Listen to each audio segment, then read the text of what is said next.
Welcome to Fresh. I'm Sarah and this is Mia.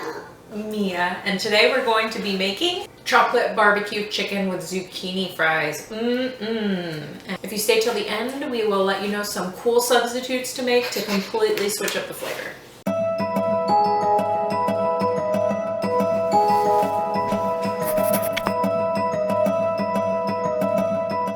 For today's recipe, we are going to need 4 cloves of garlic, and you're going to go ahead and put them, you can either put them through a food processor or just a garlic press, and it's 2 tablespoons of pre-minced if you get them in the jars.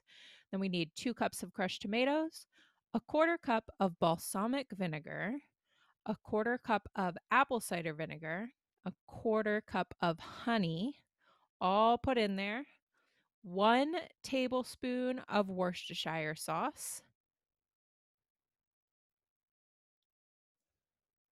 half a teaspoon of salt and a 1/4 teaspoon of pepper. And then finally, we're going to take 3 ounces of melted chocolate.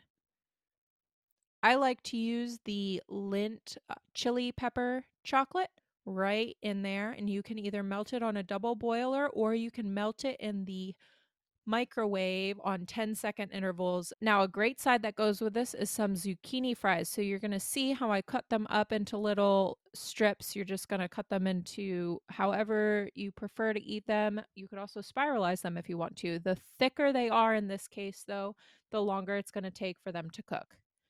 I just sprinkle mine with olive oil.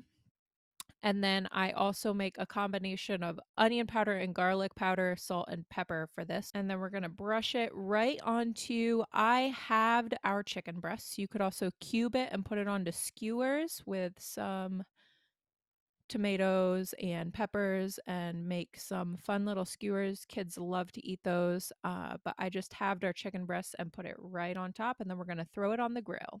Enjoy with some rolls or whatever else you like to eat with your barbecue.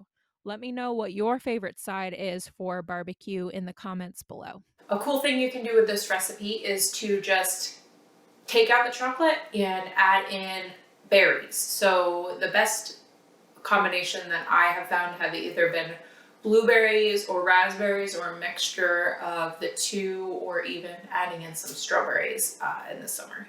So what you would do is just go ahead and heat them up in a pan on the stove with some water in it. Let that soften the berries up, mash them down, and then you can put them through a strainer if they're raspberries, just to get those big hard seeds out. You can also change what kind of chocolate you use. Now in this recipe, I use a chili chocolate. If you want more control over how much spice you have, you can add in just regular dark or milk chocolate and then some chili seasoning.